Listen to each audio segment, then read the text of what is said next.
चलिए, जैसे हमने समझा था कि किस प्रकार से घूंटी लगाना विधि, सेम एकदम समझ लीजिए। अगर आपको एक विधि, अगर आपको घूंटी लगाना आ गया ना, तो शाखा बंधन उससे भी कहीं ज़्यादा आसान है। ये उन पौधों में किया जाता है जो मतलब एकदम घटिया किस्म के होते हैं, मतलब वे पौधे जो बहुत खराब, जिनकी प्रजाति खराब हो जाती है, तो उनकी नस्ल में सुधार करने के लिए हम किस विधि को अपनाते हैं? शाखा बंधन विधि को अपनाते हैं, या फिर इसे कहा जाता है अंतःशापन विधि। करना क्या होता है, ध्यान से समझते हैं एक और इम्पॉर्टेंट टॉपिक के बारे में। तो क्या करना होता है कि कोई एक अच्छा किस्म का, अच्छी किस्म का पौधा हो,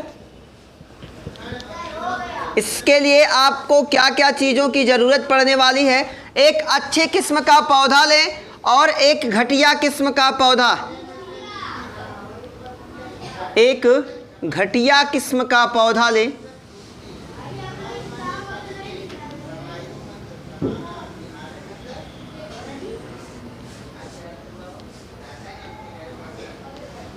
ध्यान से देखिएगा, ये बेहद ही इंपॉर्टेंट है और आसान भी है, ठीक है। देखिए, अंतःशापन क्या होता है, शाखा प्रबंधन या शाखा बंधन क्या होता है। इसमें क्या करना होता है, हमें एक ऐसा पौधा लेना है जो घटिया किस्म का है, जिसका विकास बहुत कम हो रहा है, या फिर जिसका उत्पादन या फिर वृद्धि विकास पोषण क्या है, कमज़ोर है, या फिर जो हमें पोषण नहीं दे पा रहा है, जिसकी उत्पादक क्षमता भी कम है।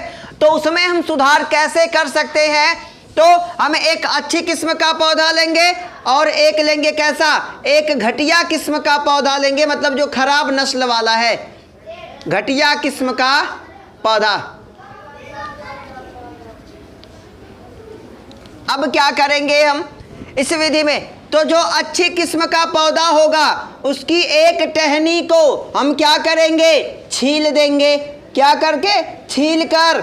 और ये दूसरा वाला जो घटिया किस्म का पौधा है, इसे भी क्या करेंगे, छील देंगे। मतलब ये देखिए, ये घटिया वाला है, इसे भी एक जगह छील दीजिए, और एक अच्छा वाला जो है उसे भी एक जगह छील दीजिए, और दोनों को छील कर क्या कर दीजिए भाई, एक साथ मिलाकर क्या करें, एक साथ मिलाकर मिट्टी लगाकर रस्सी से, लेकिन याद रखिएगा किस रस्सी से बांधेंगे, है सूत वाली रस्सी से, मतलब जो आसानी से सड़ जाए, उसे क्या करेंगे, रस्सी से बांध देंगे। और कुछ समय पश्चात दोनों क्या हो जाते हैं, कुछ दिनों के बाद ये आपस में क्या हो जाएंगे, तो कुछ दिन के बाद ये आपस में क्या हो जाएंगे बेटा, जुड़ जाएंगे। क्या हो जाएंगे, जुड़ जाएंगे। और जब जुड़ जाएंगे तो क्या हो जाएगा, अब ये जुड़ गए भाई, हमने क्या किया, एकदम ध्यान से देखिए, एक अच्छी किस्म का पौधा, एक घटिया किस्म का पौधा, तो घटिया किस्म और अच्छी किस्म वाले दोनों पौधे को क्या कर दिया, छील दिया। छीलने के बाद दोनों को एक साथ मिला दिया और उस पर मिट्टी लगा के रस्सी से क्या कर दिया, बांध दिया। और कुछ दिनों बाद हमने देखा कि ये दोनों आपस में क्या हो गए, जुड़ गए। क्या हो गए, आपस में जुड़ गए। और बाद में क्या होता है कि अब उच्च जाति वाली पादप के गुण किसके अंदर आ जाते हैं, इस घटिया वाले पौधे के अंदर इस उच्च पादप के गुण आ जाते हैं। ये किसमें किया जा सकता है, किन पौधों में ये किया जा सकता है बेटा, तो याद रखिएगा, अमरूद, अमरूद और लीची, है ना, आदि में आप क्या कर सकते हैं, इस विधि को अपना सकते हैं। मतलब अगर आपके आसपास कोई ऐसा पौधा है जो, मतलब मान लेते हैं कोई अमरूद का पेड़ है ना, जिसकी किस्म क्या है, वो गड़बड़ किस्म का है, जिसका उत्पादन क्षमता नहीं है, उसको हमेशा रोग लग जाता है, उसके फल ज़्यादा दिन तक नहीं रहते, है ना, तो आप क्या करोगे, उसके आसपास आप देखोगे कोई अच्छा वाला अमरूद का पेड़ है जिसकी उत्पादन क्षमता काफ़ी अच्छा हो, तो क्या करना है, उसको लेकिन याद रखना कि इसे ले जाना पड़ेगा, गमला वाला फूल, गमला वाला होगा तो और आसान है, नहीं है अगर वो पास है तो उनकी टहनियों को छील कर मिट्टी लगाकर और भी उन दोनों को क्या कर देना, रख के लपेट के क्या करना है, बांध देना है। और आप देखोगे कि इस अच्छी किस्म वाले पौधे का लक्षण कुछ दिन के बाद क्या आ जाएगा, इस घटिया किस्म वाले पौधे में आ जाएगा। और जैसे उत्पादन क्षमता इसकी होगी, सेम उत्पादन क्षमता इसकी होगी। ठीक है, अब समझते हैं बेटा सूक्ष्म प्रवर्धन के बारे में, जो कि बार बार पूछा गया प्रश्न है। सूक्ष्म प्रवर्धन क्या होता है? एकदम बिल्कुल आसान है, लेकिन थोड़ा सा आपको ध्यान देना पड़ेगा कि सूक्ष्म प्रवर्धन क्या होता है। समझते हैं सूक्ष्म प्रवर्धन के बारे में। देखिए, नाम से ही लग रहा है सूक्ष्म। सूक्ष्म माने थोड़ा या फिर छोटा या फिर कम। ये कुछ पौधे जैसे गाजर वगैरह होते हैं, उनमें ये विधि अपनाई जाती है। किया क्या जाता है सूक्ष्म प्रवर्धन में? हमने देखा शाखा बंधन या फिर अलग अलग विधियों में हमने देखा कि हमने अलग अलग तरीके अपनाए या पौधे के किसी न किसी भाग को लिया। लेकिन सूक्ष्म प्रवर्धन में क्या किया जाता है कि पौधे का कोई ऊतक या कोई कोशिका हम लेते हैं।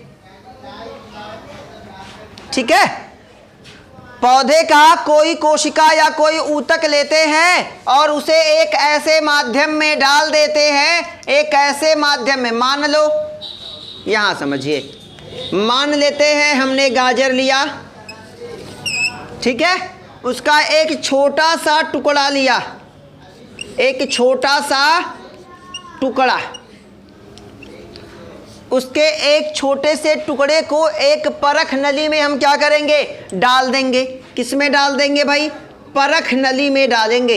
ध्यान से देखिए, एक गाजर का मतलब छोटा सा टुकड़ा लीजिए, एक परख नली में डाल दीजिए, और परख नली में क्या क्या चीज़ें ज़रूरी होंगी कि उसे वृद्धि के लिए जितने हार्मोन चाहिए, जैसे भाई गाजर को बढ़ने के लिए जितने जितने पोषक तत्वों की ज़रूरत है या फिर जितने हार्मोन की ज़रूरत है, आपको क्या करना है? उस परख नली में डाल देना है। आगे क्या होगा? ये कोशिका क्या होगी? कोशिका विभाजन करके, कोशिका विभाजन करके क्या बना लेगी? अंग बना लेगी। क्योंकि कोशिका मिलके किसका निर्माण करती है भाई? कोशिका किसका निर्माण करती है? हम जानते हैं कोशिका मिलके ऊतक का निर्माण, किसका निर्माण? ऊतक का। और ऊतक मिलके किसका निर्माण? अंग का। अंग मिलके किसका निर्माण करता है? शरीर का निर्माण करता है। तो सूक्ष्म प्रवर्धन में किया क्या जाता है कि पौधे का कोई एक कोशिका, लेकिन ध्यान देना, जिस कोशिका को आप सेलेक्ट कर रहे हैं, जिसका आप चुनाव कर रहे हो, वो कैसी होनी चाहिए? वो सही होनी चाहिए, वो संक्रमित नहीं होनी चाहिए, बीमार नहीं होनी चाहिए। समझ रहे हैं कि नहीं समझ रहे हैं? बारात जाना, दूल्हा गड़बड़ लेके चल जाओ, बड़ी मार खाएंगे, है कि नहीं? ये मेरे साथ हो चुका है। फिलहाल क्या करना है कि पौधे का कोई एक भाग लीजिए, छोटा सा काट के, गाजर का एक छिलका भी ले सकते हैं, उसे क्या कर देंगे? थोड़ा सा कटा हुआ गाजर आप क्या करो? एक परख नली में डालो। उसे विकसित होने के लिए जो जो पोषक तत्व चाहिए, साथ ही साथ जो हार्मोन चाहिए, आप उसे उपलब्ध करवाओ। आप देखोगे कि ये जो एक कोशिका है, ये विभाजन करके कई कोशिकाओं का निर्माण कर लेगी। तो जब कई कोशिकाओं का निर्माण करती है तो बेटा इसे कहा जाता है कैलस। और पिछली बार ये पूछा गया था कि कैलस कहते किसे है ना? किस विधि में आपको कैलस देखने को मिलेगा? तो किस में मिलेगा? सूक्ष्म प्रवर्धन में। जब हम किसी जीव के या किसी पौधे का कोई एक भाग काट कर परख नली में डालते हैं और वो कोशिकाएं आगे विभाजन के द्वारा किसका निर्माण करती हैं? कैलस का निर्माण करती हैं। यही कैलस आगे जैसे जैसे हार्मोन और पोषक तत्व इसे मिलते जाते हैं, ये विकसित होता जाता है और आगे चल के ये किसका निर्माण करेगा? प्ररोह का निर्माण करेगा और जड़ का निर्माण करेगा और किसका निर्माण करेगा? तना का निर्माण करेगा। और फिर बाद में जब ये इसका निर्माण कर लेगा तो इसे यहाँ से निकालेंगे और किसी गमले में क्या करेंगे? इसे बो दिया जाएगा और एक नया पौधा क्या हो जाएगा? हमें प्राप्त हो जाएगा। अरे भाई अब यहाँ पे अब क्या हो गया? यहाँ विकसित हुआ, यहाँ पे जड़ें निकल गई, तो हमें किसी पौधे को लगाने के लिए जड़ ही तो चाहिए। तो जड़ मिलती है तो हम इसे यहाँ से निकालेंगे, किसी गमले में क्या कर देंगे? लगा देंगे, हमें नया पौधा क्या हो जाएगा? प्राप्त हो जाएगा। पूछा जाता है कि सूक्ष्म प्रवर्धन क्यों जरूरी है? तो इसके लिए क्या क्या चीज़ें है ना, क्यों जरूरी है? तो भाई इसका बहुत फायदा ना है। पहला फायदा कम समय में हमने क्या कर लिया, पौधा प्राप्त कर लिया, पहली चीज।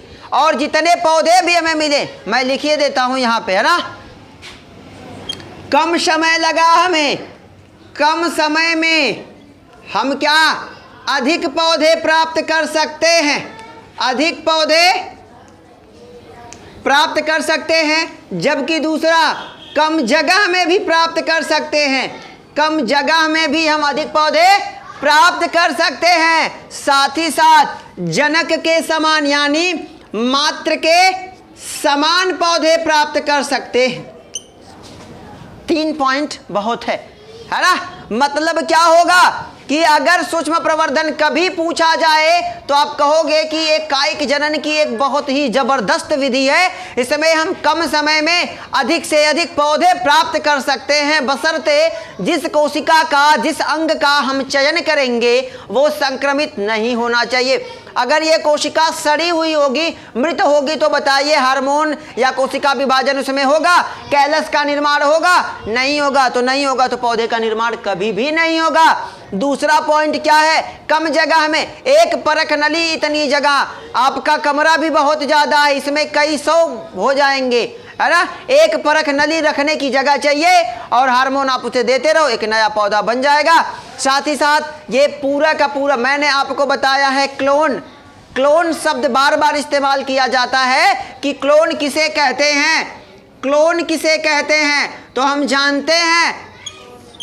जानते हैं अलैंगिक जनन के फलस्वरूप बनी संतानें माता पिता के हूबहू होती हैं, यानी कि समान होती हैं, उन्हें हम क्या कहते हैं, क्लोन कहते हैं। तो ये भी तो माता पिता की ही एक कोशिका विभाजन के फलस्वरूप बना है ना, तो ये भी मात्र के क्या होगा, बिल्कुल समान होगा। इसे नोट डाउन करिए, वेरी इंपॉर्टेंट है। आगे हम समझेंगे कायिक जनन के लाभ और हानियों के बारे में। Best of luck.